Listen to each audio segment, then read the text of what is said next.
So, welcome. It's so lovely to see you. If you could introduce yourself and tell us what subjects you did at Sixth Form College.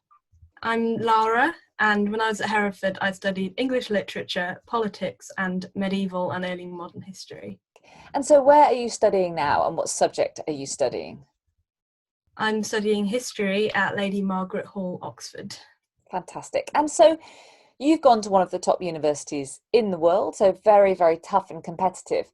Did you always think, yep, I'm absolutely destined to go to Oxbridge? I've got my hopes are set high, that's where I'm going to go. Was that always in the plan since you were young? Not at all. Until I got to Hereford, I didn't think I would be going to university. I was adamant that university wasn't for me. And then when I got to Hereford, I started to think maybe university might be for me. And then gradually started to think actually maybe Oxford might be for me, but it was definitely not something I've always dreamed of. And why wasn't that in your plan? Were you bright at kind of school? Had you got good GCSEs? Why wasn't that in your plan? I just didn't, I sort of had grown up thinking that I was always bright, one of the teacher's pets at primary school. But I dropped out of high school because I didn't enjoy it. And I just sort of thought from that point, well, I'm probably just going to spend a lot of time at home, and I'm probably not very academic, and I'm probably not competitive enough for something like university. So it just wasn't really, I didn't think I'd be able to do it. I didn't think I was good enough, really. And then I got to Hereford and that sort of changed. And so what happened when you came? I just gained confidence. I think the support at Hereford is amazing. And the way you're treated like an adult made such a big difference. It felt like you were sort of an equal with your teacher and you called them by their first name. And it was just so friendly and down to earth. And it just made me think, actually, I could really enjoy being in this environment. So when you were towards the end of your first year, you'd have started to kind of draft a personal statement. What kind of things did you, if you remember, what kind of things did you include in your personal statement? Did you do further reading, or did you think about journal articles or podcasts? What kind of things did you do for your personal statement preparation? I did some further reading. I thought it would be good to have read some of the sort of classic staples of history. So I looked at some of the college's suggested reading list for studying history at university. And I read a couple of things on there. But the main focus of my personal statement, I think, was trying to get across why I wanted to do history and trying to make it sort of providing a unique angle that you feel like only you really can relate to that and only you feel it that strongly. And I think that's probably what spoke sort of more to whoever was reading it, because it wasn't just like a list. Definitely.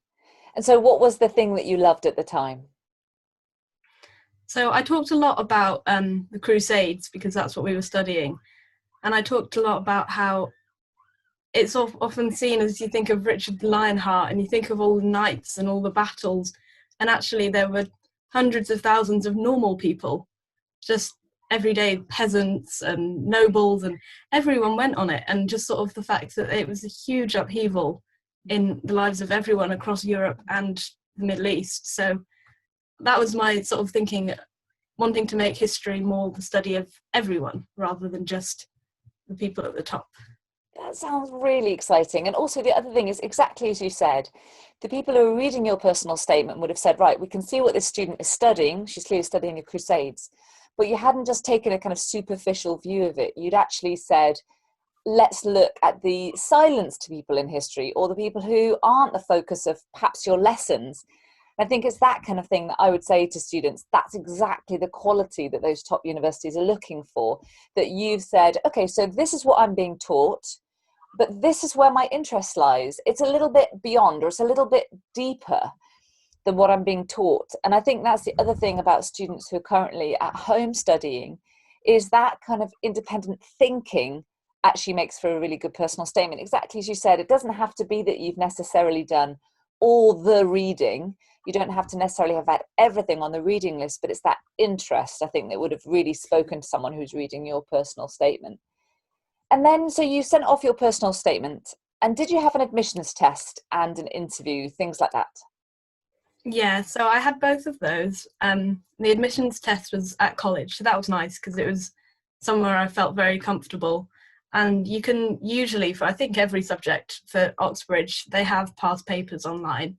Yeah. So I did 2 admissions tests to practice, but they do say that it's quite hard to practice for, because for the history one, you're given an unknown source and you have to write about it using no background knowledge. So it's not really the kind of thing you can prepare that much for. But at the same time, that makes it almost easier, because you don't have to be revising. You don't have to, they're not judging you based on what you know. They're judging you based on what you tease out of the text. So really, if you think that you're able to do that, you'll be fine.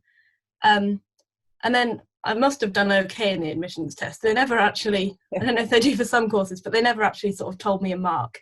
But I got an interview. So at that point, I sort of knew I must have done all right.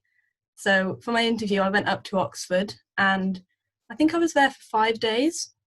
I only had interviews on 2 days, but they sort of keep you there because they're like, we're not sure if you might interview at other colleges. Yeah. And I ended up only interviewing at Lady Margaret Hall, where I applied. I had 2 interviews there. They were about 20 minutes long each, so it's really not, it went so quickly. But they were really lovely. I can't speak for all subjects, obviously, but the people I had interviews with were very friendly, and I just went in and sat down on the sofa in one of their rooms. I was really worried about what I was wearing, because I'd been told that lots of people wear suits. I never worn a suit in my life. So I wore like jumper, jeans and Doc Martens, and had my nose piercing, and there was no judgment. It really, like, things like that, you might get told that they matter, but just be yourself and it's fine.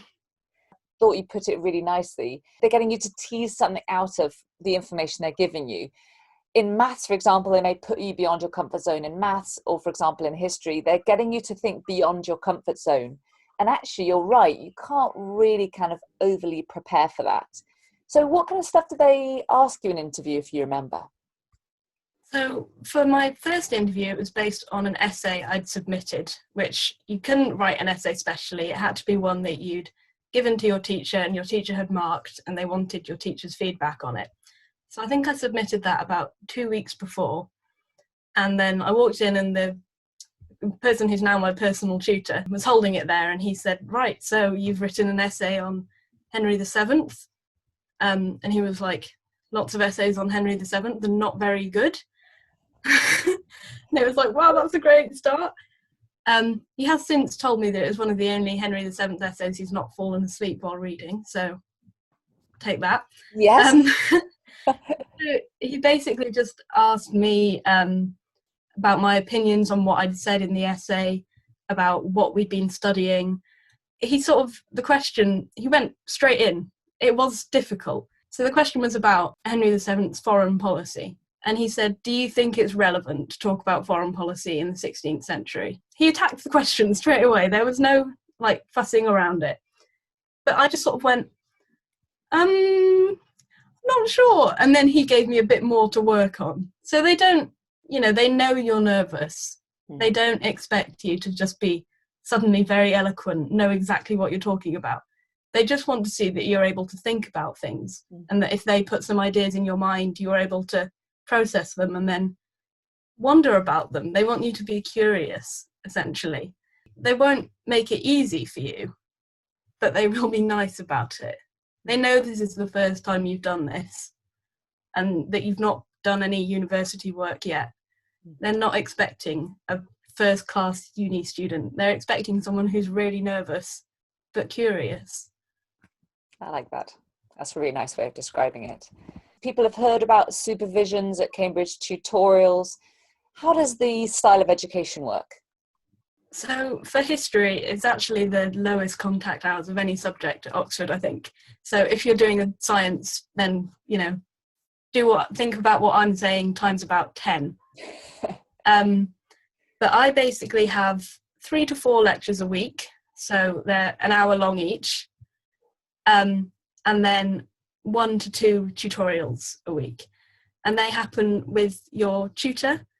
So I have had 2 different tutors each term. And in my tutorials, there's me and 1 other person. And I'm lucky that everyone I've had tutorials with has been my friend, because you make friends in college. So the first few tutorials I had, I was terrified, but then you gradually warm up and you get to know your tutor, and they become sort of like how we're chatting now, really.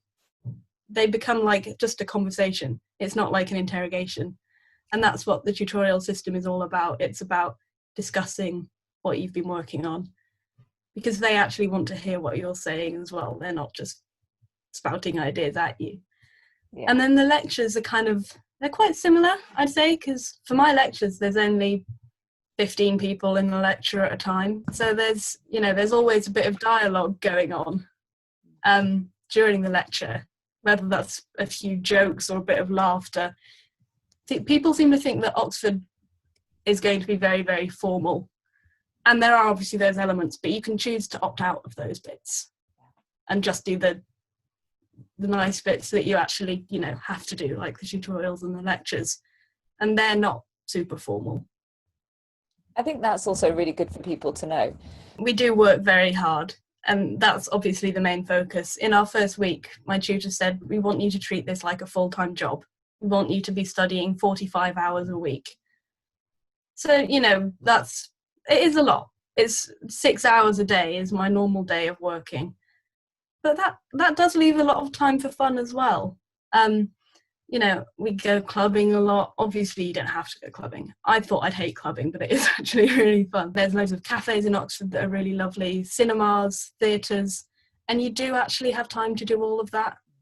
One of my tutors said that it's very important to try to take a day off a week. Take a day off to just have fun and to just relax, because that's important. Yes, and I think that is so important about going up to uni is to find that kind of balance between your work and your studies. So what about the financial implications? Bursaries, student finance, was that always fine for you, or were you ever worried about that? And what would you say to students who had questions about it? Well, I'm quite lucky because I'm from a relatively well-off background. So I got the minimum student loan, the maintenance loan, which covers my rent, and then there's a little bit left over. And then my dad tops me up with some money if I need it, which is, I know I'm very lucky for. But there are lots of bursary opportunities at Oxford. We get emails about them once a week or something. They want to help people. And there's different ones for different areas. So there's one that's specifically for students from London, I think, or from certain areas of London. And then there's ones for people with a certain economic background. And there's all different ones that you can apply for. But also, I think with the college system and the rent you pay, it's actually quite a lot less than other universities, because they only make you pay while you're there, whereas other universities charge you for sort of the whole year. And then with tuition fees, obviously, I mean, most people have to get the big, for the whole 3 years loan. And I think it was Money Saving Expert online. I had so much advice, podcasts and videos, and just made it all really clear. And they sort of said, don't see it as like a loan, because you're never actually going to see the money piling up. You pay it back gradually as you start to work. So it doesn't feel like you're suddenly, whoa, you've got to pay £30,000 back. It doesn't work like that. The money is daunting, but when you're actually at uni, it feels like less of an issue, because it all just sort of happens quite naturally. Fantastic. Which is quite good. Yeah. I think that's really nice and assuring for young people, like who are in kind of sixth form, to hear. So if you had any final hints and tips for people in year 12, what would you say they could be doing now? I'd say for humanities students, read. And that's all I do at uni now. Just the more and more you read, the quicker you read, the quicker you take things in. And it's also really fun. So I don't think you can go too wrong with reading. I think another thing that is really good would be to engage with other people from your classes, maybe doing some like group video calls to discuss things you've been reading or topics, to sort of, I don't know how Hereford's teaching is working at the moment, but teams, I imagine some kind of informal teams. We're doing teams too at Oxford, so, but things like that, but doing it without your teacher there sometimes too. No offense, Vicky, you're all lovely, but just being able to just chat about it with your friends is quite important, I think, and you can get a lot out of that, especially when you're not hanging out in the pav. So keep up like the social element as well as reading. Researching different universities, I spent lots of time ordering different prospectuses, lots of time on websites, doing virtual tours. But you can get a lot just out of looking at a university's website or looking at Twitter to see if there are students at that university saying things. I know there's Eve Bennett is a YouTuber who's at my college, and she's got a lot of videos on her YouTube which talk about studying at Oxford. So if you're interested, they'd be good. And there are lots of other people like that. Keep motivated and keep socialising and keep reading, I guess, would be my top tips. Those sound really helpful as well. And I think you're absolutely right. The kind of online research, online open days. Well, thank you so much for chatting to us, Lara. And it's lovely to catch up with you.